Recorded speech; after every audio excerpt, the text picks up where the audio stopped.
এবার মালাকুল মউত বলছেন সুলাইমান নবী, আল্লাহ রাব্বুল আলামিন আমাকে আদেশ করলেন, ও মালাকুল মউত, ওই সুলাইমান নবীর পাঞ্জরে ফিলিস্তিনের মাটি যে লোকটা বসে আছে, এই লোকটার জান তোমাকে হিন্দুস্তানের মাটিতে করতে হবে, হিন্দুস্তানের দেশে তোমাকে করতে হবে।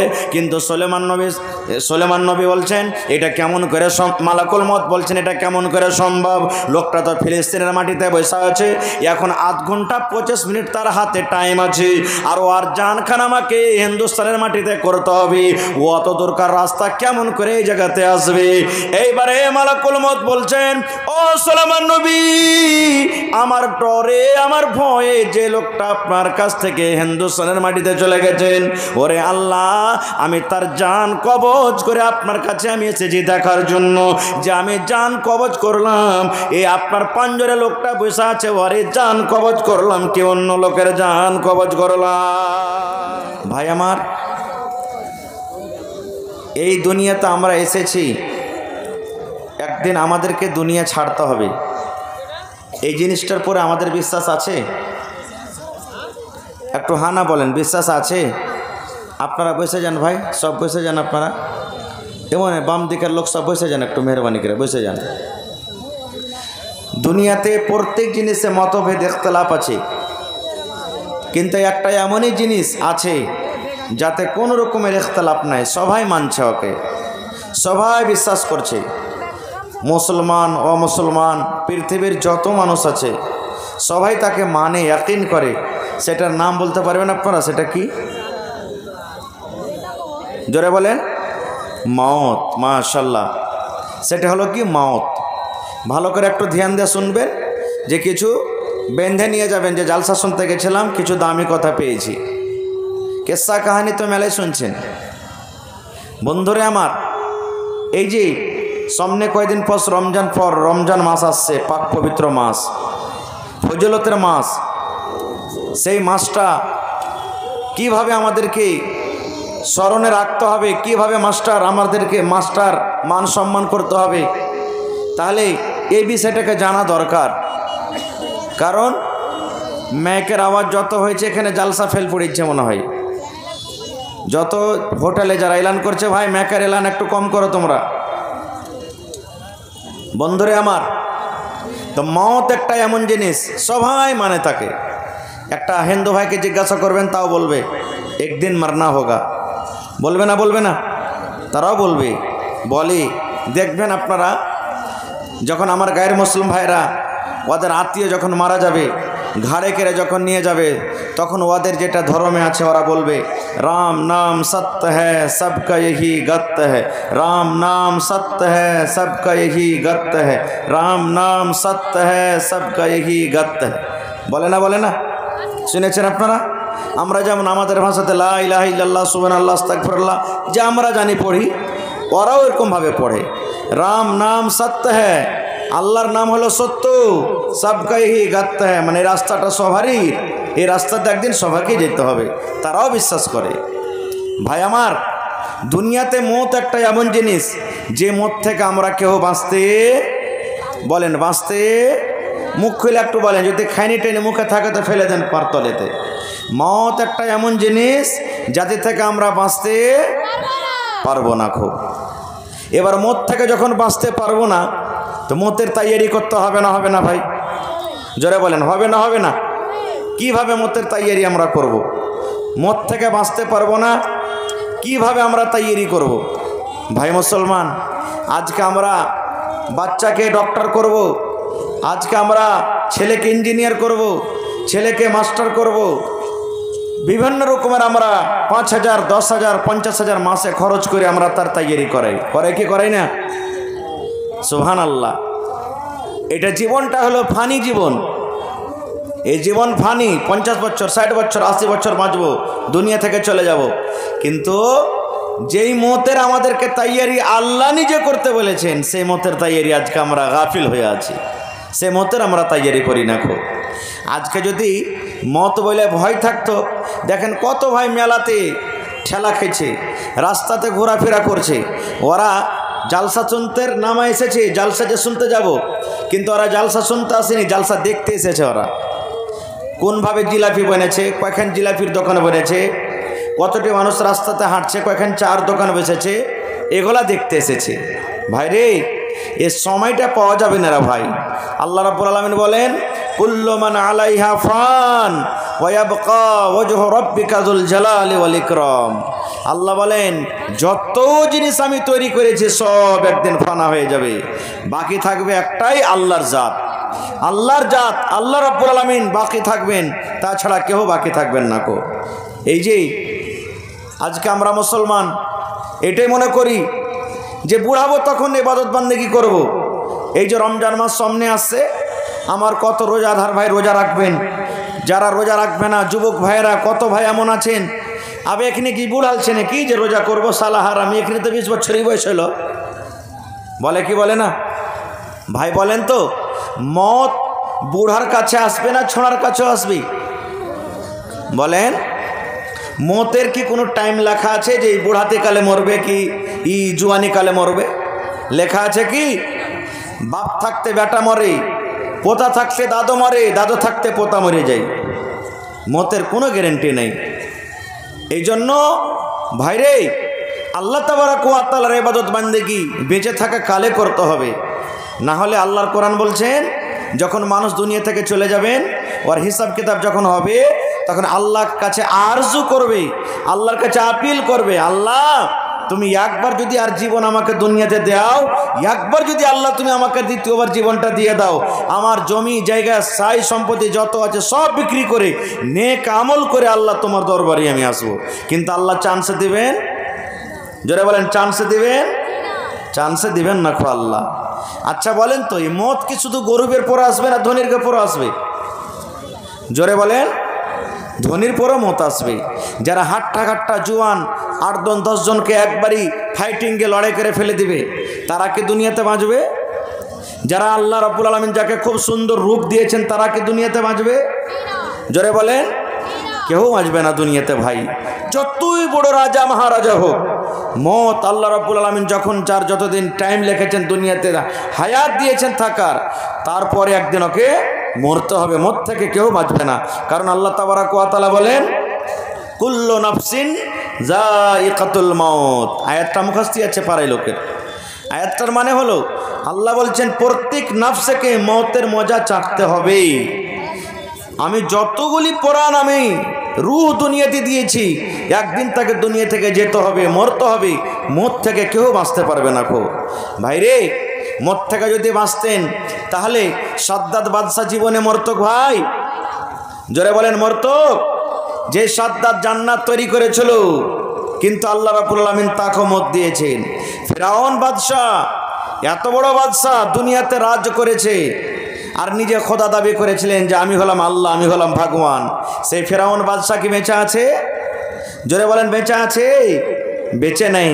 জুলকারনাইন বাদশা, সুবহানাল্লাহ, গোটা দুনিয়া ঘুরেছেন, সে বাদশা কি বেঁচে আছে? ইউসুফ নবী কত সুন্দর ছিলেন।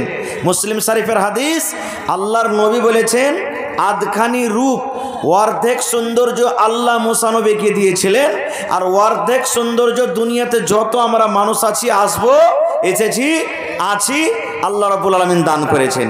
সেই ইউসুফ নবীকে বেঁচে আছেন? জোরে বলেন, বেঁচে আছে? ইউসুফ নবী কত সুন্দর ছিলেন জানেন? কত সুন্দর ছিলেন।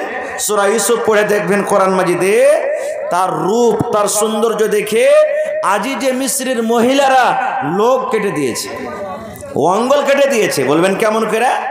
আপনারা জানেন ঘটনাটা, আমি 1 মিনিটে আপনাদের সামনে বলবো। আপনারা সবাই জানেন যে ইউসুফ নবীকে হাসাদে, রাগে, গোসাতে ওর ভাইয়েরা কোথায় ফেলেছিলেন? জোরে বলেন, কুয়াতে। এবার কাফালা এসে ইউসুফ নবীকে উঠিয়ে নিয়ে চলে গেলেন কোথায়? আজিজে মিসর। ওখানে হাটে বাজারে বিক্রি করা হলো। এবার আজিজে মিসরে তাকে কিনে বাড়ি নিয়ে চলে গেলেন। ওর সন্তান ছিল না, একে বেটা বানিয়ে নেব বলে বাড়িতে থাকেন। ছোট ছিল, আস্তে আস্তে আস্তে ইউসুফ নবী বড় হলেন। যেমন যেমন মানুষ জোয়ান হয়, তেমন তেমন তার সৌন্দর্য আরও বেশি হয়, মানুষের রূপ বেশি খুলে, চেহারাটা সুন্দর হয়। ইউসুফ নবী তো এমনি আল্লাহ রাব্বুল আলামিন তাকে সুন্দর করেছেন। এবার আজিজে মিসরের স্ত্রী জুলাইখা খাতুন, বিবি জুলাইখা, আস্তে আস্তে আস্তে তার মহব্বতে তার ভালোবাসা দিলে গেড়ে গেল, ইউসুফের কাছে হইতে লাগলো। ইউসুফের সাথে কথাবার্তার এরকমভাবে মহব্বত ভালোবাসার চালু করে দিল যে আমি তার সাথে একবার মহব্বত ভালোবাসা করব। কিন্তু ইউসুফ আলাইহিস সালাম সবসময় ইনকার করেন। আপনারা বলেন জেনা, ব্যভিচার, চুরি, ডাকাতি এই সমস্ত জিনিসগুলা কি ছুপিয়ে থেকেছে না থাকবে? ছুপিয়ে থেকেছে কি? একদিন দুদিন 5 দিন পর ধরা পড়বি।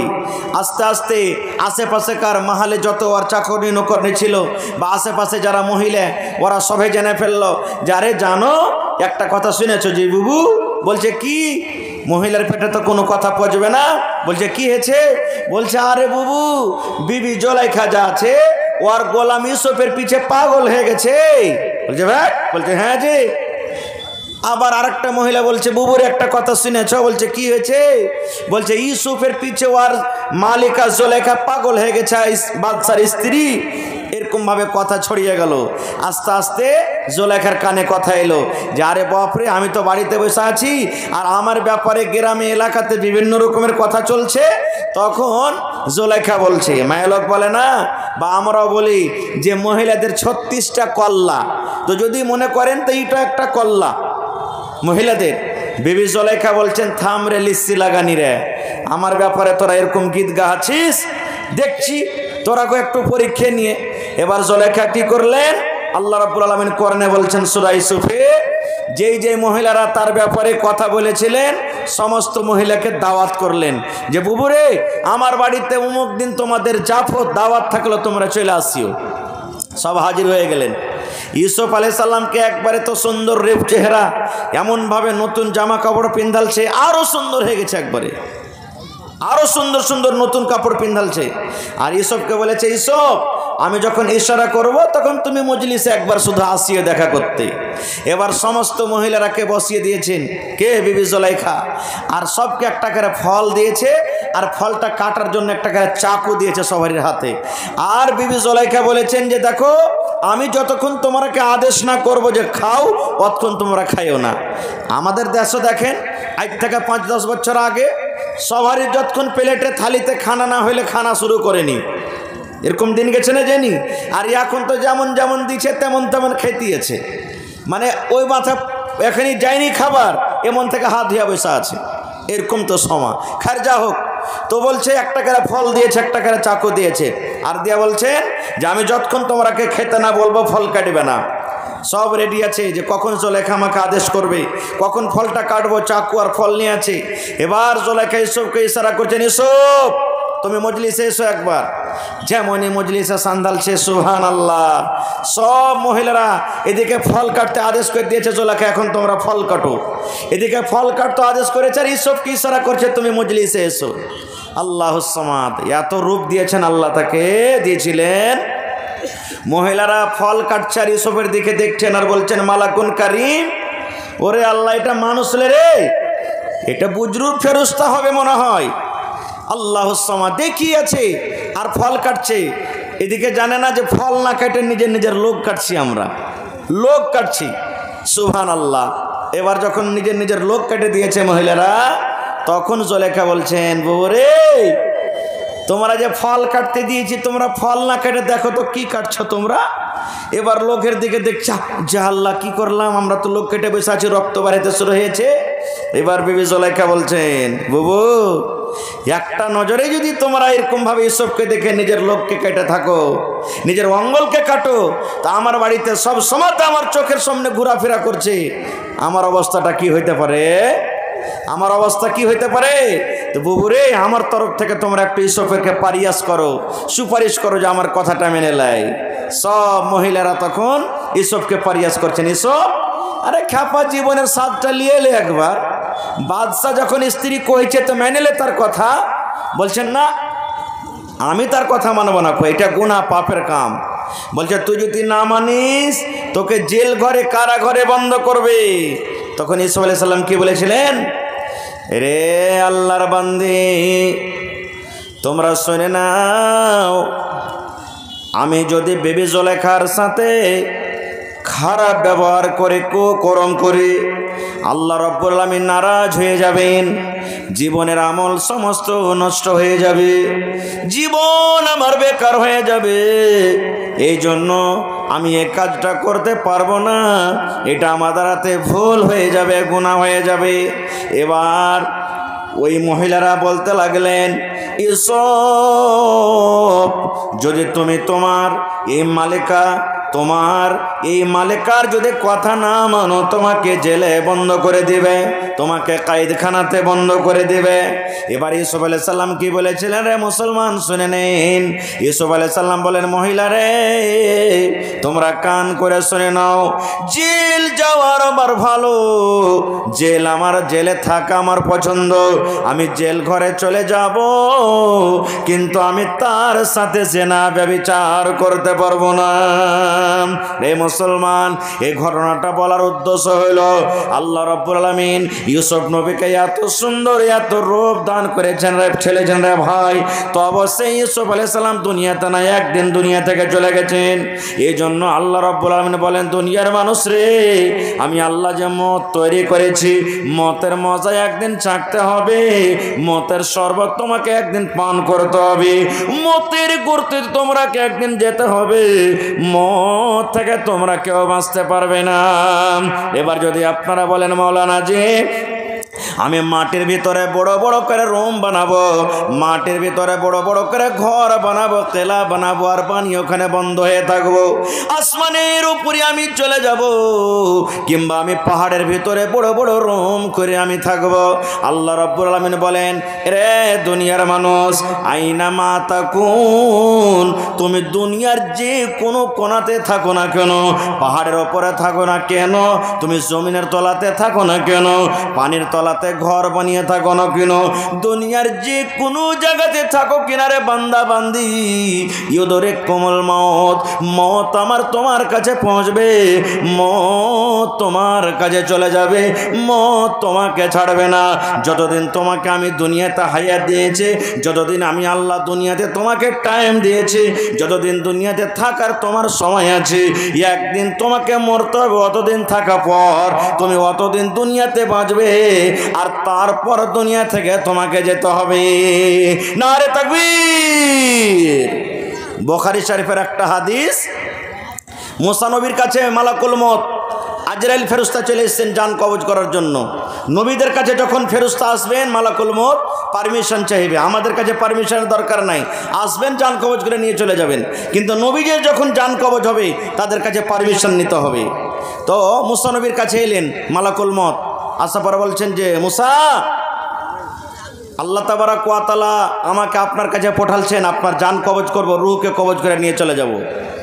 বলেন, দুনিয়াতে কোনো লোক মরতে চাহে যে ভাই, 80-90 বছরকার বুড়া লাঠি লিয়ে টুক টুক টুক টুক করে হাঁটছে, ওটা যদি বলে দেয়, শালা বুড়া তুই কখন মরবি হে, আর কত দুনিয়াতে থাকবি, লাঠির ঝাঁপটা চালিয়ে দিবে, শালা তুই মর, আমাকে মরতে বলছিস। কেহ মরতে চাইবে না, চাহে কি? কেহ চাইবে না। ঠিক মুসা আলাইহিস সালাম কথাটা শুনে মালাকুল মউতকে এমন জোরে একটা ঘোষা ফাইট মেরেছে, ওরে আল্লাহ, দেখেন মুসা নবীর কত শক্তি। একই ফাইটে ফেরাউনের একটা সিপাহীকে মেরে দিয়েছিলেন তাও। তো মালাকুল মউতকে এমন জোর করে একটা ঘোষা মারলেন, ওর একটা চোখ কানা হয়ে গেল। কার? আজরাইল ফেরেশতার। মালাকুল মউত চলে গেলেন। এবার আল্লাহ তাবারাক ওয়া তাআলা বলছেন, মালাকুল মউত কি ব্যাপার, তোমার অবস্থা কেন এরকম? আল্লাহ তো সবই জানছেন, তবু তার মুখ থেকে শুনবেন। এবার মালাকুল মউত বললেন, আল্লাহ যে তুমি এমন বান্দার কাছে আমাকে পাঠিয়েছো, এমন নবীর কাছে আমি গেছিলাম, আল্লাহ মতের কথা শুনে, মতের খবর পেয়ে আল্লাহ দেখো আমাকে এমন জোর করে একটা ফাইট মেরেছে রব্বুল আলামিন, এমন জোর করে আমাকে একটা ঘোষা দিয়েছি, একটা ফাইটের কারণে আমার চোখ একটা কানা হয়ে গেছে, আমি নাবিনা হয়ে গেছি, আমার চোখে কিছু সোজে না, চোখ আমার কানা হয়েছে। আল্লাহ যে তোমার নবী মুসা মরতে চায় না, দুনিয়াতে আরো বাঁচতে চায়, মতের খবর শুনে আল্লাহ আমার চোখ কানা করে দিয়েছেন। আল্লাহ রাব্বুল আলামিন বলছেন, মালাকুল মউত, আমার নবী মুসা মরতে চায় না, না তো না, আল্লাহ রাব্বুল আলামিন মালাকুল মউতের চোখ ভালো করে দিলেন। ভালো করে দেওয়ার পর এবার আল্লাহ মুসা নবীকে বলছেন, এই আমার নবী মুসা, আর একবার তুমি আমার নবীর কাছে যাও মালাকুল মউত, আর একবার তুমি আমার নবী মুসার কাছে যাও। এইবারে জান কবজ করার জন্য যেতে হবে না, আমার নবীকে একটা তুমি খুশখবরি দিয়ে দাও, আমার নবীকে তুমি একটা অফার দিয়ে দাও, আমার নবীকে তুমি আমার তরফ থেকে একটা তুমি মেসেজ দিয়ে দাও। যাও তুমি আমার নবী মুসার কাছে আর একবার তুমি যাও, একটা অফার নিয়ে যাও। সুবহানাল্লাহ। আবার মালাকুল মউত চলে গেলেন। মুসা নবী বলছেন, তুমি ফিরে এসো আমার কাছে, ব্যাপার কি? এবার মালাকুল মউত বলছেন, কোনো কেসা কাহানি নাই রে ভাই, সহিহ হাদিস আপনার সামনে বলি। এবার মালাকুল মউত বলছেন, মুসা এইবারে আপনার জান কবজ করার জন্য আসেনি, এইবারে আপনার রূহখানাকে কবজ করার জন্য আসেনি মুসা। আল্লাহ রাব্বুল আমিন আপনার জন্য একটা অফার দান করেছেন, আল্লাহ রাব্বুল আমিন একটা খুশখবরি আপনার জন্য দিয়েছেন। সেই অফার, সেই খুশখবরি দেওয়ার জন্য আমি আপনার কাছে এসেছি। এবারে মুসা নবী বলছেন, কি অফার নিয়ে এসেছো, কি আমার জন্য তুমি মেসেজ নিয়ে এসেছো? এবার মালাকুল মউত বললেন, মুসা একখানা তুমি গরু নিয়ে এসো, একটা তুমি গরু আমার সামনে তুমি নিয়ে এসো। মুসা নবী বলছেন, গরু নিয়ে এসে কি হবে? এবার মুসা নবী বলছেন, এই মালাকুল মউত, কেন তুমি এরকম কথা বলো? আমি গরু নিয়ে আসবো, গরুর সাথে আমার কি সম্পর্ক আছে, কেন আমি গরু নিয়ে আসবো? মালাকুল মউত বললেন, মুসা একটা গরুর উপরে তোমার হাতখানা তুমি রেখে দাও, ইয়াখানা তুমি তোমার গরুর উপরে হাত রেখে দাও। এবার হাত রেখে দেওয়ার পর এবার তোমার হাতের তলাতে এই যে তোমার রুয়া গলা দাববে, গরুর রুয়া দাববে, ওই রুয়া গলাকে তুমি গিনতি করো, গিনতি করো, 1 খান 2 খান 5 খান 10 খান 100 খান 5000 5 লাখ করে গুনতে লাগো। এবার গুনতে গুনতে গুনতে এবার তুমি ছেড়ে দাও তাকে। এবার মুসা নবী বললেন, এই মালাকুল মউত, ভালো করে তুমি আর একটু আমাকে জানিয়ে দাও, আমি একটা গরু নিয়ে এলাম, গরুর ওপরে আমি হাত দিলাম, হাত দেওয়ার পর আমার হাতের তলাতে রুয়া দাবলো, রুয়া দেওয়ার পর আমি ওই রুয়া গলাকে ধরো গিনতি করে নিলাম, গিনতি করার পর কি হবে আমার সাথে? মালাকুল মউত বললেন, মুসা গরুর উপরে তুমি হাত রেখে দাও, আর হাত রেখে দেওয়ার পর তোমার হাতের তলাতে রুয়া গলা তুমি গিনতি করো, গিনতি করো।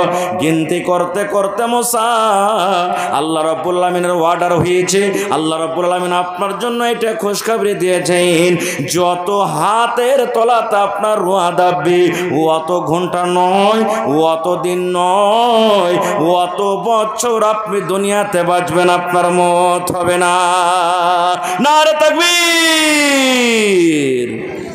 বলছেন, মুসা হাতের তলাতে যত রুয়া দাববে অত বছর আপনি দুনিয়াতে বাঁচবেন। আচ্ছা বলেন তো, মোটামুটি 10-20 ঘন্টা রুয়া দাববে নাকি? জোরে বলেন, বেশি দাববে? হাজার হাজার নাকি? গুণা যাবে না খুব। এবার মুসা নবী তখন বলছেন, মালাকুল মউত, আর একটু তুমি আমাকে আর একটু খবরটা জানিয়ে দাও। মালাকুল মউত, আমি একটা গরুর ওপরে হাত রেখে দিলাম, হাতের তলাতে আমার যত রুয়া দাবলো, আমি দুনিয়াতে অত বছর বাঁচলাম, অত বছর বাঁচার পর যখন ওই রুয়ার 12 বছর শেষ হয়ে গেল, এবার আমার সাথে তারপরে কি হবে? এবার মালাকুল মউত বললেন, মুসা অত বছর দুনিয়াতে বাঁচার পর আমি মালাকুল মউত এসে তোমার জান কবজ করে নিয়ে যাব। অত বছর বাঁচার পর তুমি দুনিয়াতে বাঁচবে না, একদিন তোমাকে মরতে হবে, আমি মালাকুল মউত এসে তোমার জান কবজ করে আমি নিয়ে যাব। এইবারে মুসা নবী তখন বলছেন, মালাকুল মউত, এত বছর থাকা পরও, এত বছর বাঁচা পরও আমাকে যখন একদিন মরতে হবে, এরকম বয়সের আমার দরকার নয়, এরকম অফারের দরকার নাই, এসো এসো তুমি আমার জানখানাকে কবজ করে নিয়ে চলে যাও। সুবহানাল্লাহ। তো ভাইরে দেখেন, আল্লাহ তাবারাক ওয়া তাআলা এতখানি অফার দিলেন, তাও সেই নবী মুসা আলাইহিস সালাম দুনিয়া থেকে বেঁচে আছেন। জোরে বলেন, বেঁচে আছেন? বেঁচে নেই। আমাদের আখরি নবী কি নাম বলেন তো? জোরে বলেন। মুহাম্মদ সাল্লাল্লাহু আলাইহি সাল্লাম আহারে দুনিয়া থেকে চলে যাবেন। শেষ টাইম, শেষ সময়, নবীজি আমার কথা বলতে পারেন না। নবীজির একজন স্ত্রী মা আয়েশা রাদিয়াল্লাহু তাআলা আনহার এই বুকের ওপরে নবীজি এরকম ভাবে মাথা দিয়েছেন। আব্দুল বারিক 1000। আচ্ছা, আব্দুল বারিক, আব্দুল হারিস, আব্দুল হারিস 1000, আব্দুল বারিক 1000। মাশাআল্লাহ, দোয়া করছি একটু পরে। এবারে বন্ধুরে আমার, দয়ার নবী মা আয়েশা রাদিয়াল্লাহু তাআলা আনহার বুকের ওপরে মাথা দিয়েছেন। বারবার বেহুশ হয়ে যান, বারবার বেহুশ হয়ে যান। এই করতে করতে মুসলমান, দয়ার নবী আমার দুনিয়া থেকে চলে গেলেন। হায়রা তোমার ফারুক রাদিয়াল্লাহু তাআলা আনহু তলোয়ার নিয়ে দাঁড়িয়ে গেলেন। আর দাঁড়িয়ে যাওয়ার পর বলছেন, রে আমার বন্ধুরা, রে আল্লাহর নবীর সাহাবীরা শুনে নাও, যারা বলবে আমার নবী দুনিয়া থেকে চলে গেছেন, দুনিয়া থেকে নবী মৃত্যু হয়ে গেছেন, তাকে আমি তলোয়ার দিয়ে তার গর্দান ঠানে উড়িয়ে দেব, তার আমি মাথাটা আলাদা করে দেব, ধড় আলাদা করে দেব। আমার নবী কোনোদিন মরতে পারে না। হযরত আবু বকর রাদিয়াল্লাহু তাআলা আনহু ইয়ামান শহরে ছিলেন। নবীর কথা শুনে তাড়াতাড়ি করে এবার নবীর কাছে এলেন। নবী একটা মোটা চাদর দিয়ে নবীকে ঢেকে ধরা হয়েছে। এবার দুই গালে চুমা দিলেন। হযরত আবু বকর রাদিয়াল্লাহু তাআলা আনহু নবীজির দুই গালে চুমা দিলেন। চোখ দিয়ে ঝরঝর ঝরঝর করে পানি ঝরতে শুরু হয়ে গেল। এবার দেখছেন ওমর তলোয়ার নিয়ে আছে, আর ওমর এলান করে দিয়েছেন নবীর ঘরের দুয়ারে ওমর রাদিয়াল্লাহু তাআলা তলোয়ার নিয়ে আছেন। আর বলছেন, আজকে যে বলবে আমার নবী দুনিয়া থেকে মারা গেছে, দুনিয়াতে নবী নাই, আমি ওমর তাকে জীবিত রাখবো না, তার গর্দান খানাকে উড়িয়ে দেব। হযরত আবু বকর রাদিয়াল্লাহু তাআলা আনহু এবার খুতবাতে দাঁড়িয়ে গেলেন, মিম্বারে চেপে গেলেন, খুতবা শুরু করে দিলেন। রে আল্লাহর বান্দা, যারা নবীর পূজা করো, যারা নবীকে পূজা করো, নবীর ইবাদত বন্দেগী করো, তাহলে শুনে নাও, এই আমার নবী, এই আমার নবী দুনিয়াতে নাই। যারা আল্লাহর পূজা করো, আল্লাহর বন্দেগী করো, এই আমার ভাইরা তোমরা শুনে নাও, আমার নবীকে আল্লাহ রাব্বুল আলামিন মওত দিয়েছেন, দুনিয়া থেকে নবী চলে গেলেন। এই আল্লাহর বান্দারা, শুধু আমার নবী নয়, আমাদের আগে যত নবী দুনিয়াতে এসেছিলেন, আল্লাহ রাব্বুল আলামিন সময় হিসাবে তাকে দুনিয়া থেকে উঠিয়ে নিয়েছেন, তারাও দুনিয়া থেকে চলে গেছেন। আজকে আমার নবীকে আল্লাহ রাব্বুল আলামিন মওত দিয়েছেন, আমার নবীও দুনিয়া থেকে চলে গেছেন। এই জন্য তোমরা নবীর পূজা করো না, তোমরা তো এক আল্লাহর পূজা করো। এই কথাটার পরতে তোমরা ইয়াকিন করো, বিশ্বাস করো যে আমাদের নবী দুনিয়া থেকে চলে গেছেন, আর কিন্তু বেঁচে নাই। একটা কোরআনের আয়াত পড়লেন আবু বকর রাদিয়াল্লাহু তাআলা আনহু, তখন হযরত ওমরের হাত থেকে তলোয়ার আপনি আপ খুলে গেল, পড়ে গেল। আর সব সাহাবী বলছেন, আরে এই কোরআন আয়াতটা মনে হয় এক্ষুনি নাজিল হলো, আমরা তো কেউ জানি না। তো ভাই আমার, সেই নবী কি আজকে বেঁচে আছে? জোরে বলেন, বেঁচে আছে? হা হা হা। সব থেকে প্রথম মানুষকে বলেন তো, দুনিয়াতে আল্লাহ রাব্বুল আলামিন সর্বপ্রথম কোন লোকটাকে তৈরি করেছেন? জোরে বলেন। আদম আলাইহিস সালাম। সে আদমকে দুনিয়াতে বেঁচে আছে, যাকে আল্লাহ মাটি থেকে বানালছেন, বিনা মায়ে বিনা বাপে আল্লাহ নিজের কুদরতে বানালছেন। এবার আদম নবীর দু সন্তান কাবিল আর হাবিল। সুবহানাল্লাহ। ঘটনার দিকে আমরা যাব না, কিছু ঘটনা ঘটেছিল তাদের মধ্যে, ভাইয়ে ভাই লড়াই করলো। কাবিল হলো বড়, হাবিল ছোট। ও বলছে তোকে মেরে দেব, কাবিল বড় ভাই বলছে ছোট ভাইকে মেরে দেব। এবার কথাতে কথাতে কথাতে এবার কিন্তু ছোট ভাইকে মেরে দিলেন, মারলেন তো মরিয়ে গেলেন কাবিল, হাবিল মরিয়ে গেলেন। আদম নবীর দুটা বেটা, কাবিল বড় হাবিল ছোট, বড় ভাই ছোট ভাইকে মেরে দিলেন। দুনিয়ার ভিতরে সর্বপ্রথম মানুষ মারা গেছেন মানুষের মধ্যে হাবিল, তাকে মার্ডার করে দেওয়া হলো। আল্লাহর নবী বলেছেন, দুনিয়াতে কিয়ামত পর্যন্ত যত লোক মার্ডার হবে, বিষ খায়া মারা যাবে, ফাঁসি দিয়ে মারা যাবে, এই আমার ভাইরা বোমে মেরে দেওয়া হবে, গুলিতে মেরে দেওয়া হবে। কিয়ামত পর্যন্ত যত লোককে মার্ডার করা হবে, দয়ার নবী এলান করে দিয়েছেন, সর্বপ্রথম গুনাহ, সর্বপ্রথম পাপ, সর্বপ্রথম গুনাহ আল্লাহ রাব্বুল আলামিন আদম নবীর সন্তান, বড় সন্তান কাবিলের ঘাড়ে আল্লাহ রাব্বুল আলামিন প্রথমে চাপাবেন। তারপরে যে মার্ডার করনেওয়ালা হবে আল্লাহ রাব্বুল আলামিন তার ঘাড়ে পরে চাপাবেন। তাহলে দুনিয়ার ভিতরে সব থেকে আগে মানুষের মধ্যে যে মারা গেছেন, দুনিয়া ছেড়ে চলে গেলেন, তার নাম হলো হাবিল। এবার ভাই মরে গেল, বৈশা কাঁদছেন, আল্লাহ মেরে তো দিলাম, কেমন করে মাটি দিব? মানুষ তো তখন মরেনি যে মাটি দেওয়ার নিয়ম কারণ জানবে। কেমন করে মাটি দিব আল্লাহ, কেমন করে মাটি দিব? এর আগে মানুষই মরেনি, কেমন করে মাটি দিতে হয় তো জানে না, কাঁদছে বসে বসে। আহারে, আজকে যত লোক এখানে বসে আছি আমরা, জানাজার টাইম হয়েছে ভাই, জানাজার নামাজ পড়তে চলে যাচ্ছি, জানাজার নিয়ম জানি না, জানাজার তারিকা জানি না। কবর খুঁড়তে দেখবেন গ্রামে একটা মাইয়া থেকে যায়, ওই একটা থেকে দুটা লোকই কবর খুঁড়তে জানে, বাকি লোক জানবে না। খো হ্যাঁ, ওর বাপটাকে পেঠা, মোড়লকে বলে দে মোড়ল, হে কাকে পেঠাবি, পেঠা না।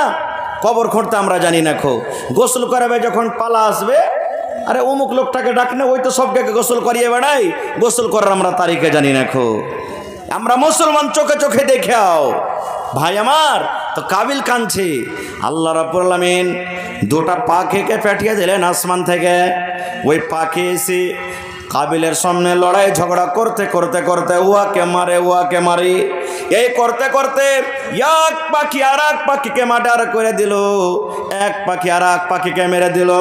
এবার কাবিল কিন্তু সব চকচক করে দেখছেন। এবার মেরে দেওয়ার পর যে পাখিটা আর এক পাখিকে মারলো, নিজের ডানা দিয়ে নিজের পা দিয়ে হেঁচড়ে হেঁচড়ে হেঁচড়ে হেঁচড়ে এবার অন্য পাখি যেটাকে মেরেছে তাকে দফন করে দিয়ে চলে গেল।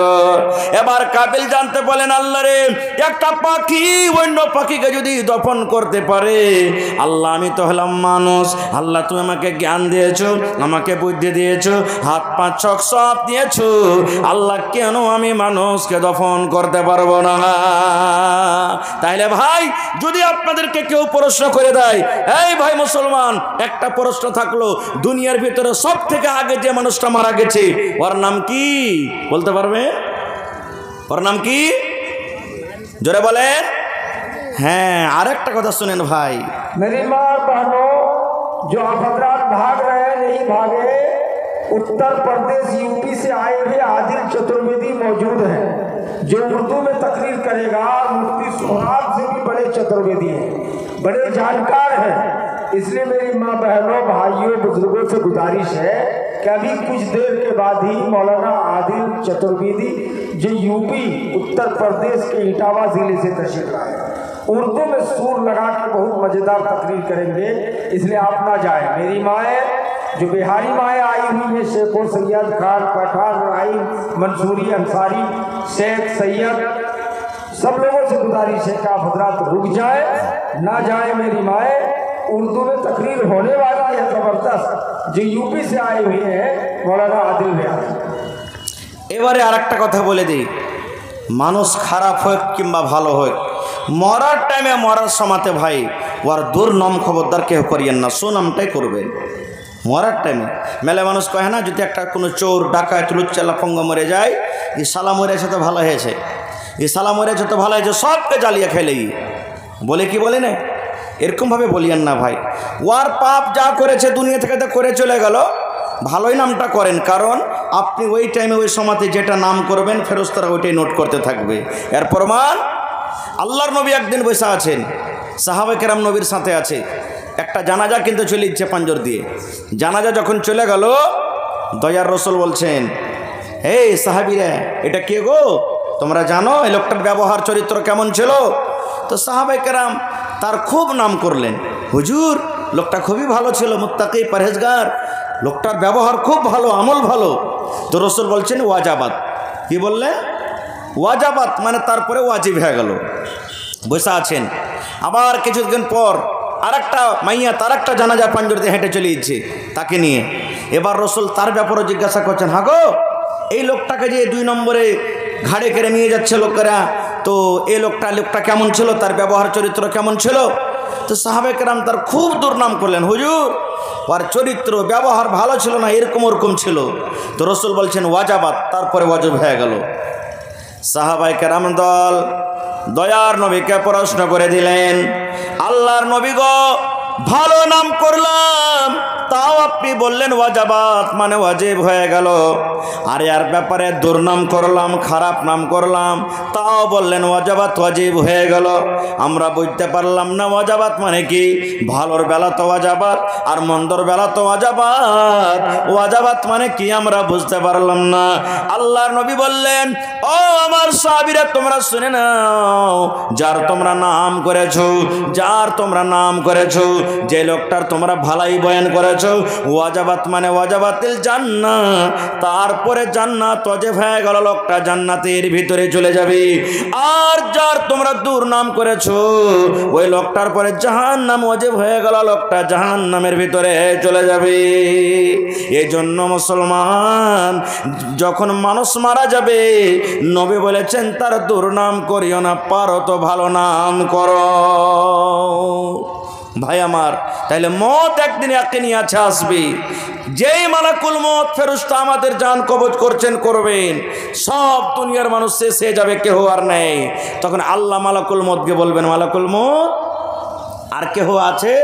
বলবে আল্লাহর কেহ নাই, সব শেষ হয়ে গেছে, তুমি আমি আছি।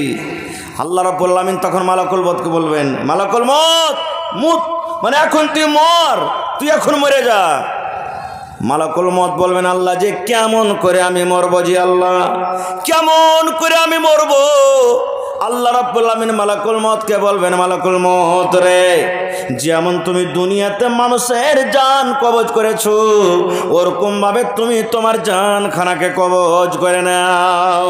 তাইলে বন্ধুরে, মালাকুল মত যিনি আমাদের জান কবজ করবেন, সে মালাকুল মত তিনিও বাঁচবেন না, সেও মারা যাবেন। সুনেহেরি আওরাকের মধ্যে একটা ঘটনা লিখছেন যে সুলেমান নবী ওই ফিলিস্তিন যেখানে লড়াই যুদ্ধ চলছে, ফিলিস্তিনের মাটিতে একদিন বসে আছেন, গল্প সল্প করছেন। আর ওই দেশেরই একটা লোক সুলেমান নবীর পাঞ্জরে কিন্তু বসে আছেন, গল্প করছেন নবীর সাথে।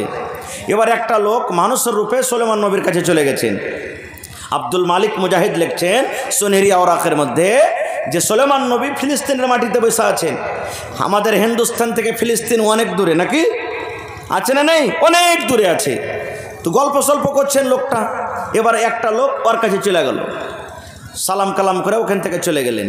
এবার সুলেমান নবী পাঞ্জরে যে লোকটার সাথে গল্প করছিলেন, তাকে বলছেন, এই যে লোকটা এখন আমার কাছে এসেছিল, একে তুমি চিনো?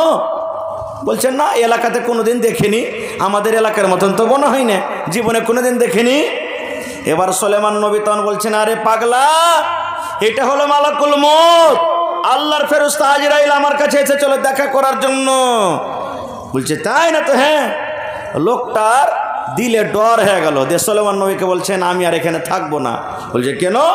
বলছে, আমাকে হিন্দুস্তানের মাটিতে পাঠিয়ে দেন আপনি। সুলেমান নবীর আদেশে হাওয়া না ছিল, হাওয়াকে যা বলতো তাই শুনতে। এবার বলছেন সুলেমান নবী, আমি এখানে থাকবো না, আমাকে হিন্দুস্তানের জমিতে পৌঁছে দেন, আবার লোকটা এসে কখন আমার জান কবজ করে নিয়ে চলে যাবে। এবার কি করলেন? সুলেমান নবী হাওয়াকে বললেন, যাও একে হিন্দুস্তানের মাটিতে পৌঁছে দাও। পৌঁছে গেলেন। এবারে ঠিক 5 মিনিট, 10 মিনিট, 15 মিনিট পর সুলেমান নবী একাই বসিয়েছেন, মালাকুল মত এসে আবার ওখানে হাজির ফিলিস্তিনের মাটিতে। এবার বলছেন সুলেমান নবী, আপনার পাঞ্জরে যে লোকটা বসেছিল ওই লোকটা কই? তো বলছেন যে মালাকুল মত, তোমার ডরে, তোমার ভয়ে লোকটা হিন্দুস্তানের মাটিতে পালিয়ে গেছে, ওখানে চলে গেল, আমার কাছে আর নাই যে কখন এসে জান কবজ করবে। এবার মালাকুল মত বলছেন, সুলেমান নবী, আমি আল্লাহর তারিফ করে শেষ করতে পারি না। আল্লাহর কিভাবে আমি তারিফ করব? আল্লাহ কত বড় দয়াবান, কত বড় পাওয়ারফুল, আমি শেষ করতে পারি না। এবার সুলেমান নবী বলছেন, কেন তুমি এরকম কথা বলো, ব্যাপারটা কি? এবার মালাকুল মত বলছেন, সুলেমান নবী, আল্লাহ রাব্বুল আলামিন আমাকে আদেশ করলেন, ও মালাকুল মত, ওই সুলেমান নবীর পাঞ্জরে ফিলিস্তিনের মাটি যে লোকটা বসে আছে, এই লোকটার জান তোমাকে হিন্দুস্তানের মাটিতে করতে হবে, হিন্দুস্তানের দেশে তোমাকে করতে হবে। কিন্তু সুলেমান সুলেমান নবী বলছেন এটা কেমন করে মালাকুল মউত বলছেন এটা কেমন করে সম্ভব? লোকটা তো ফিলিস্তিনের মাটিতে বসে আছে, এখন 8 ঘন্টা 25 মিনিট তার হাতে টাইম আছে, আর ওর জানখান আমাকে হিন্দুস্তানের মাটিতে করতে হবে, ও অত দূরকার রাস্তা কেমন করে এই জায়গাতে আসবে? এইবারে মালাকুল মউত বলছেন, ও সুলেমান নবী, আমার ডরে আমার ভয়ে যে লোকটা আপনার কাছ থেকে হিন্দুস্তানের মাটিতে চলে গেছেন, ওরে আল্লাহ, আমি তার জান কবজ করে আপনার কাছে আমি এসেছি দেখার জন্য যে আমি জান কবজ করলাম, এই আপনার পাঞ্জরে লোকটা বসে আছে, ওরে জান কবজ করলাম কি অন্য লোকের জান কবজ করলাম? সুবহানাল্লাহ। এই জন্য তো আল্লাহ বলছেন আইনা মা তাকুন ইউদরিকুমুল মউত, যেখানে তুমি থাকো না কেন, দুনিয়ার কোনো কোণাতে থাকো কেন, মত তোমার কাছে পৌঁছবে। যে ভাইরা আমার বলেন ভাইরে জোয়ানি কালে মরবো না বুড়াতি কালে মরবো, তাদের জন্য একটা আপনাদের সামনে ওয়াকিয়া বলছি। একটা বাংলা কিতাব আছে আমার কাছে, গল্পর মাধ্যমে জ্ঞান, গল্প করতে গেলে জ্ঞান বাড়বে। এই চকচর হাতে চায়ের দোকানে বসে যে আমরা শরীয়ত বিরোধী গল্প করছি, এগুলা গল্প নয়, গল্প করতে গেলে জ্ঞান বাড়বে। মায়েরা খালারা ভালো করে শুনেন, কেমন জ্ঞান? এক আল্লাহওয়ালা মুত্তাকি পরহেজগার লোক, তার কাছে মালাকুল মউত চলে এসেছে মানুষের রূপে। আসার পর তখন বলছেন, ওর বয়স কিন্তু ঠিক 20 বছর 25 বছরকার বয়স, একবার কড়কড়ে জোয়ান হয়েছে। আসার পর বলছেন যে ভাই, তুমি আল্লাহর ইবাদত বান্দেগি করছো, করো, ভালো কথা, কোনো মানা নাই, কিন্তু ভাইরে তুমি যখন মরবে তো তোমার মরার কিছুদিন আগে একটা চিঠি আসবে, যখন তুমি চিঠিটা পাইবে তো মনে করে এলি এখন আর দুনিয়াতে বাঁচবো না, মরে যাব। এবার লোকটা তখন বলছে যে আল্লাহ, এই লোকটা আমার কাছে আইসে আমাকে চিঠি দিবে মরার আগে, আর আমি তখন মরবো, তো এত কষ্ট করে নামাজ রোজা দান ধ্যান করার কি দরকার? দুনিয়ার যত পাপ সব করতে লাগলো, যত পাপ সব করতে লাগলো, যে মরার আগে একদিন আসবে চিঠি, তখন তওবা ইস্তেগফার করবো, আল্লাহ মাফ করে দিবেন। এবার যত দুনিয়ার পাপ সব করতে লাগলো। বন্ধুরে আমার, এবার এই করতে করতে করতে করতে 25 থেকে 35 বছর হয়ে গেল, 40 বছর হয়ে গেল, 50 বছর হয়ে গেল, 60 বছর হয়ে গেল, চিঠি আসে না। মাথার চুল পাকতে লাগলো, চিঠি আসে না। কানে কম শুনতে লাগলো, চিঠি আসে না। এবারে দাঁত কিন্তু উঠতে লাগলো, চিঠি আসে না। চোখ ঝাপসা লাগতে লাগলো, ঝলমল করতে লাগলো, চিঠি আসে না। শরীরটা কমজোর হয়ে গেল, তাও চিঠি আসে না।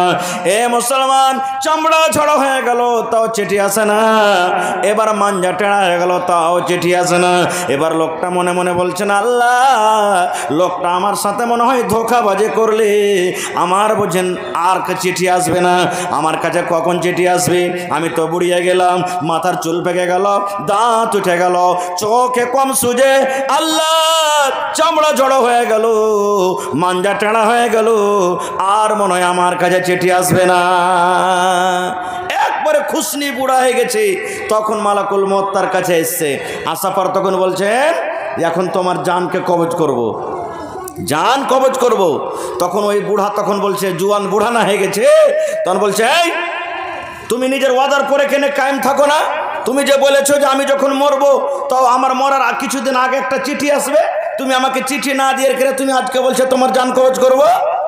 এবার মালাকুল মউত বলছেন, আরে আল্লাহর বান্দা, এখন চিঠি কেন রে?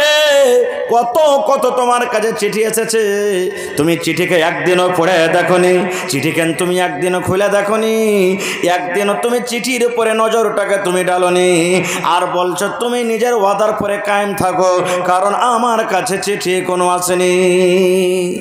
তখন লোকটা বলছেন যে তুমি মিথ্যা কথা কেন বলছো? কই আমার কাছে চিঠি এসছে, কই আমার কাছে চিঠি এসছে, আমার কাছে কোনো চিঠি আসেনি।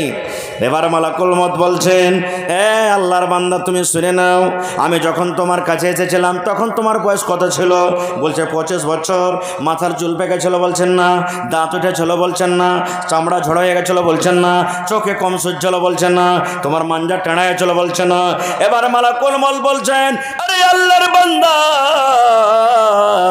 আস্তে আস্তে আস্তে করে তোমার মাথার চুল পেকে গেল, এটা আল্লাহ রাব্বুল আলামিনের পক্ষ থেকে একটা চিঠি হয়ে গেল, তুমি তুমি ধ্যান দাওনি।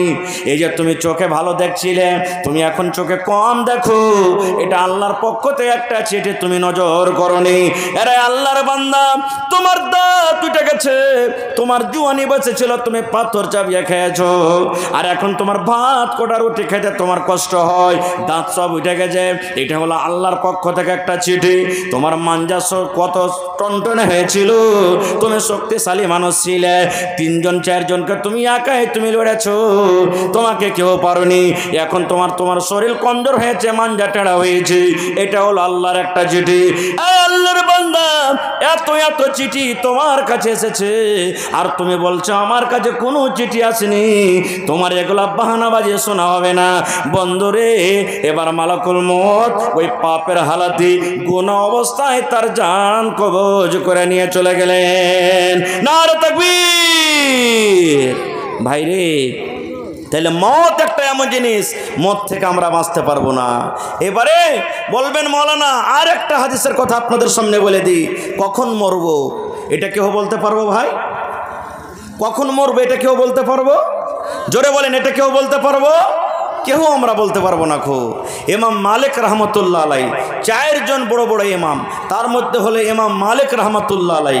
একদিন স্বপ্ন দেখছেন, আর তার মনে খায়েশ ছিল, এটা আরমান, আল্লাহ যেন আমি মরি, তো আমার মত যেন মদিনাতে হয়, আর আমার কবর দফন কফন যেন মদিনাতে হয়। ইমাম মালিকের এটা আরমান। এবার শুতে আছেন, আমরা স্বপ্ন দেখি না, বিভিন্ন রকমের স্বপ্ন দেখি না ভাই। তো ইমাম মালিকের আরমান যে আল্লাহ আমি মরবো, তো আমার মজ্জাতে মদিনাতে হয়, আর আমার কবরটা যেন মদিনাতে হয়। এবার একদিন রাইতে স্বপ্ন দেখছেন, কি স্বপ্ন? যে নবীকে স্বপ্নে দেখতে পেয়েছেন। ইমাম মালিক রহমতুল্লাহ আলাই নবীকে স্বপ্নে দেখতে পেয়েছেন। এবার স্বপ্নে যখন দেখেছেন নবীকে, তো মনে করছে যে আমি একটু নবীকে জিজ্ঞাসা করিলি যে আমি মরবো কখন। তো স্বপ্নে তখন নবীকে বলছেন, হুজুর আমি কখন মরবো একটু আপনি বলেন তো, আমার কোন জায়গাতে মত হবে আর কোনটা মাটি হবে। তো স্বপ্নে নবীজি তাকে 5টা লোক দেখালেন। কয়টা লোক ভাই? জোরে বলেন। এই 5টা লোক দেখা পর তার স্বপ্ন ভেঙে গেল। কিন্তু এবার স্বপ্ন থেকে ভেঙে যাওয়ার পর মনে ছটফটি শুরু হয়ে গেল, আল্লাহ কি ব্যাপার, আমি তো জিজ্ঞাসা করলাম যে আমি কখন মরবো, কিন্তু আমাকে 5টা লোক দেখালেন। 5টা লোকের মানে কি? 5 ঘন্টা পর, 5 সপ্তাহ পর, 5 মাস পর, 5 বছর পর, কখন মরবো চিনতে ভাবা শুরু। ওই যুগে একজন ইমাম ছিলেন ইবনে সিরিন রহমতুল্লাহ আলাই, নিজের গোলামকে বললেন, চাকরকে, যাও ওই ইমাম সাহেবকে তুমি জিজ্ঞাসা করে এসো যে স্বপনটার মতলবটি মানে কি। স্বপনের তাবির করতে পারতেন, কিন্তু হ্যাঁ তুমি বলিও না যে স্বপনটা ইমাম মালিক রহমতুল্লাহ আলাই দেখেছেন, এটা তুমি বলিও না। বলছে ঠিক আছে। এবার সেই গোলাম চলে গেলেন, যাওয়ার পর বলছেন, হুজুর একটা স্বপনের তাবির করতে এসেছি আপনার কাছে, আপনি তাবির করেন। বলছে কি?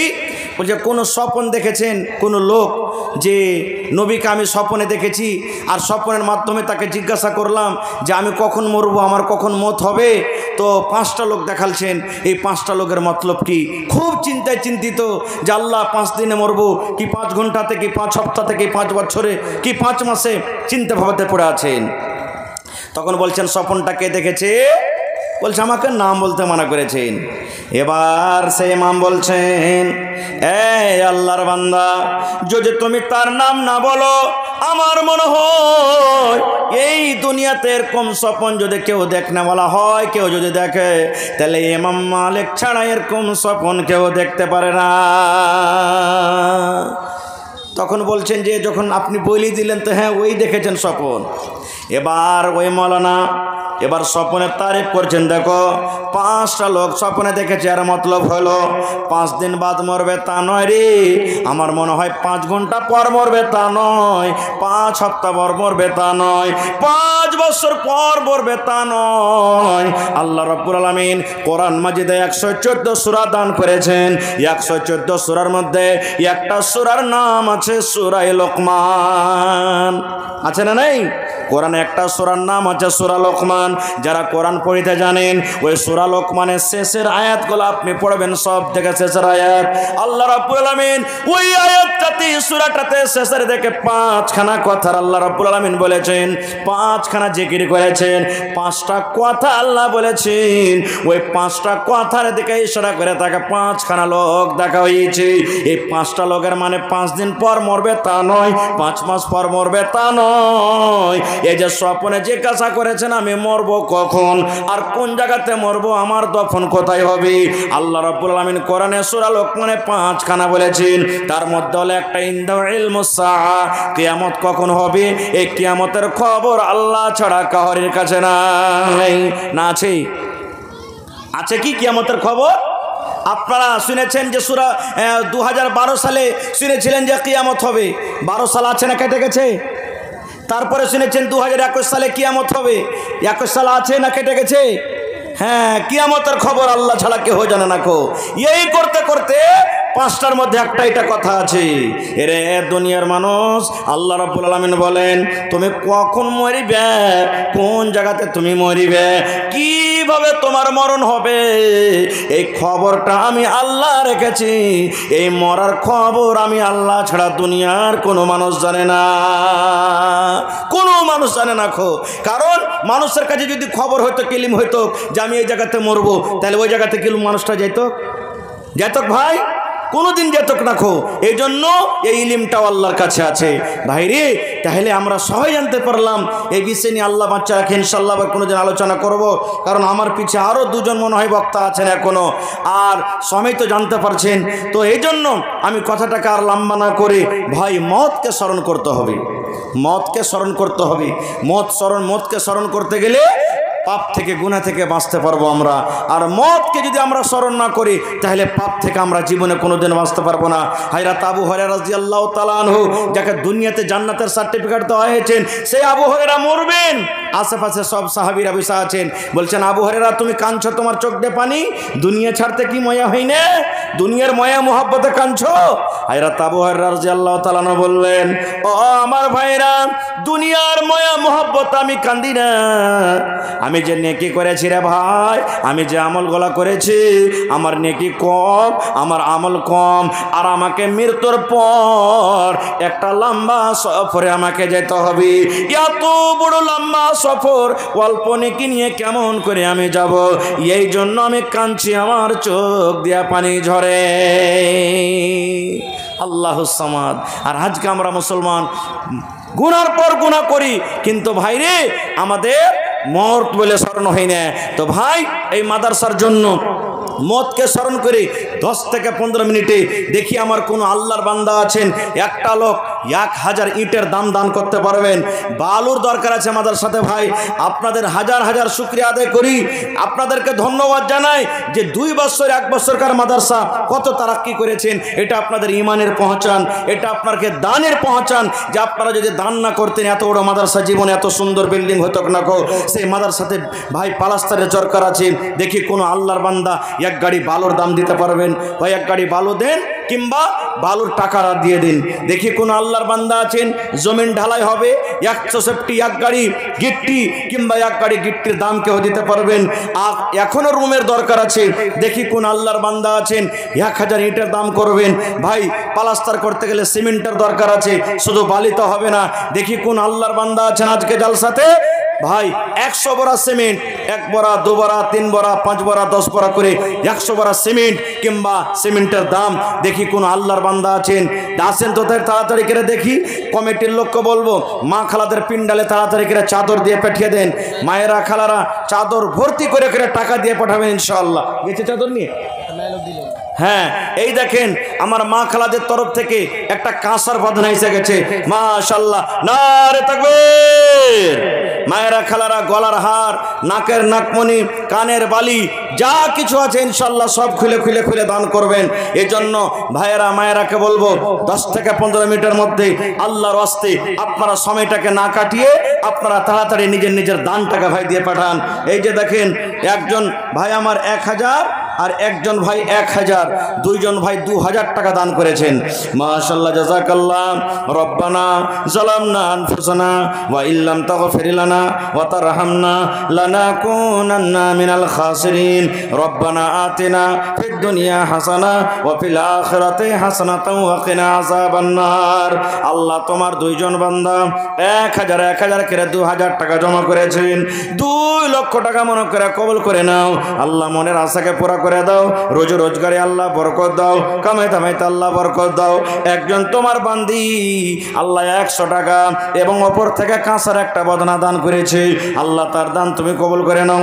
মনের আশাকে আল্লাহ পুরা করে দাও। রোজগারে বরকত দাও। আল্লাহ, স্বামীর সহগ্নি করে রাখো। আত্মীয় স্বজন যারা কবরে চলে গেছেন তাদেরকে কবরে তুমি জান্নাতের বিছানা দিয়ে দাও।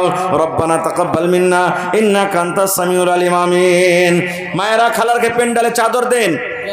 গেছে মায়েরা খালারা আপনাকে পেন্ডালে চাদর নিয়ে গেল, আপনারা চাদর ভর্তি করে করে দেন। এ ভাই, কেউ আপনারা উঠবেন না কো, কারণ স্টেজে আপনাকে জন্যই আসছে, আপনাকে জন্য এসেছে, স্টেজে আসবে। এই লেগা আপনারা তার ভাষণ শুনবেন। 10 মিনিটের মধ্যে আমাকে নিজের দানটা দেন। যুবক ভাই রে, জীবনে কিছু নাই ভাই, মতকে স্মরণ করেন। মতকে স্মরণ করে 1 বস্তা 2 বস্তা 5 বস্তা করে সিমেন্ট গালা দেন ভাই। আল্লাহ তাবারাক ওয়া তাআলা আপনার দানকে কবুল করবে। সাদকায়ে জারিয়া হিসাবে আপনার দান কবুল হবে। এই জন্য আপনারা লেট না করে আসেন, তাড়াতাড়ি করে আসেন। 100, 200, 50, 1000, 2000, 5000 ধান, গম, মাকাই যেরকম আল্লাহ যাকে সুবিধা দান করেছেন সেই সুবিধা হিসাবে আপনারা নিজের দান গালাকে দিয়ে যান ভাই। আসেন, তাড়াতাড়ি করে আসেন ভাই। দেখি কোনো এমন একটা লোক জালসার মাঝে এমন নেই 1 গাড়ি বালুর দাম দিতে পারবেন আর 100 বড়া সিমেন্টের আবদার করেছি ভাই। এত বড় পেন্ডাল, এত বড় মাহফিলে 1 বস্তা 2 বস্তা 3 বস্তা করে সিমেন্ট আপনারা দান করবেন, পারবেন দিতে? এই জমানাতে এই 1 বস্তা 2 বস্তা করে সিমেন্টটা কোনো বড় জিনিস নয়। তো আসেন ভাই, আল্লাহর রাস্তে তাড়াতাড়ি করে নিজের আপনারা দান গালাকে দিয়ে যান। আসেন, লেট করিয়েন না খো, তাড়াতাড়ি করে আসেন। মাটির বাড়ি মাটির ঘর মাটির হবে বিছানা, এসেছ একা যাবে একা, সঙ্গে কেহ যাবে না। মাটির বাড়ি মাটির ঘর মাটির হবে বিছানা, এসেছ একা যাবে একা, সঙ্গে কেহ যাবে না।